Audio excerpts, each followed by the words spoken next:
Good evening, you beautiful people. There is one exercise that every patient who walks in my door gets some version of. If it's not every patient, it's 99% of the patients. And I want to share with you today the story of why every patient gets this move. It's a bridge. It is simple. I'm going to show you right now. Ignore the books. You lay flat on your back. You bend your knees. You flatten out your feet. You lift your hips. Okay? This is the move.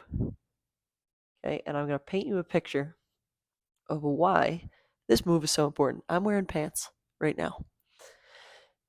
When I was doing my last rotation in physical therapy school, I was in a neurological hospital, St. Joe's, out in Phoenix, Arizona.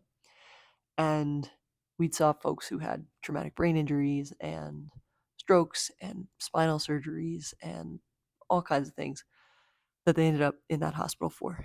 And it was our job. They called the physical therapists the people walkers, because it was our job to get you up and moving and figure out, okay, along with the rest of the team, where are we going to discharge you to? Do you need to go home? Do you need to go to a nursing home? Do you need to go to a skilled nursing facility, rehab, whatever it might be? And so imagine the scene. Okay, this person is fresh out of surgery, 12, 24 hours after. They're told, physical therapy's come today. They're going to get you up and moving. And that's kind of it. So I walk in, my charismatic third year physical therapist student self. I didn't know what the heck I was doing. And explain, we're going to get you up and moving. We're going to do everything safely. This is the plan. This is where we're going to go. All of that. Build a little rapport. And finally, I get agreement of like, okay, I'll try. Like, I got to go to the bathroom anyway. Okay, great. So um, he's laying there on his back in this hospital gown that's usually opening in the back for these people. So they're like, well, I'm not going anywhere until I put pants on because I don't want my butt hanging out as I'm walking through the hallways. Totally fair. Totally, totally, totally fair. So we'd say, okay, let's get pants on. And they either had brought pants or there was hospital pants there that we could put on them.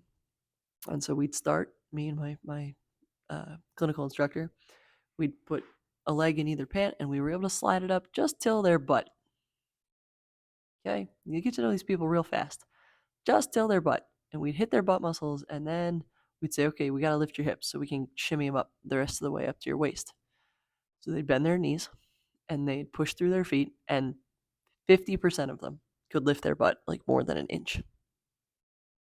And there were so many times that I'd look across the bed at my clinical instructor and be like, why can't they lift their hips?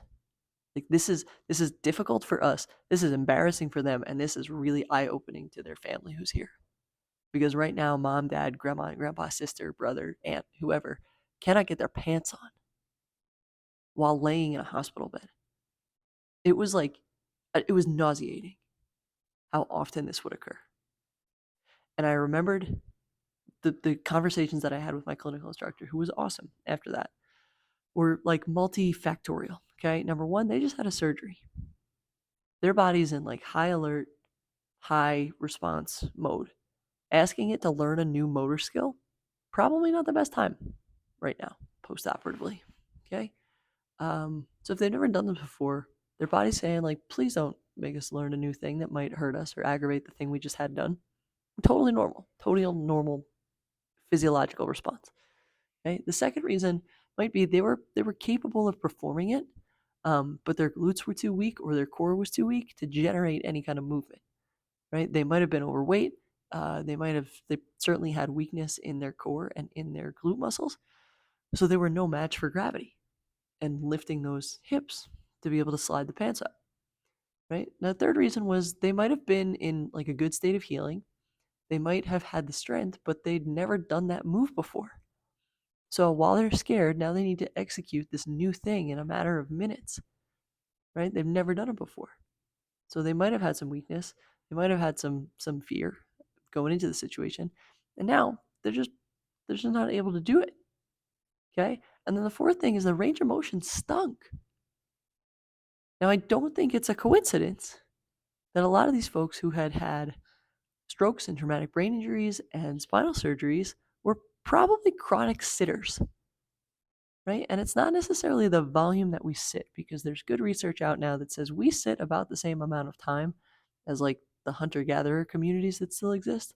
What's different is the interrupted sitting, right? They sit for like 10 or 15 minutes at a time, then they get up and they move. And we don't. We sit for like hours at a time and we don't get up and move. And the positions that they're sitting in, we sit in chairs in America. Other parts of the world, they don't sit in chairs, right? We got this nice comfy couch behind me. These other cultures are on the floor. So these people, when they were in these beds, their range of motion stinks in their hips. It was awful. So they might have had the strength, but they just couldn't get there. The front muscles in their hips tightened up, the back muscles in their hips overstretched, and they just didn't work that good anymore. Okay? So I'm watching all this happen and I'm thinking to myself, when I go work in outpatient orthopedics, every person is going to get this move because heaven forbid they end up in a hospital. We're going to eliminate those second, third, and fourth reasons. They're going to have the range of motion, they're going to have done it before, and they're going to have some kind of strength.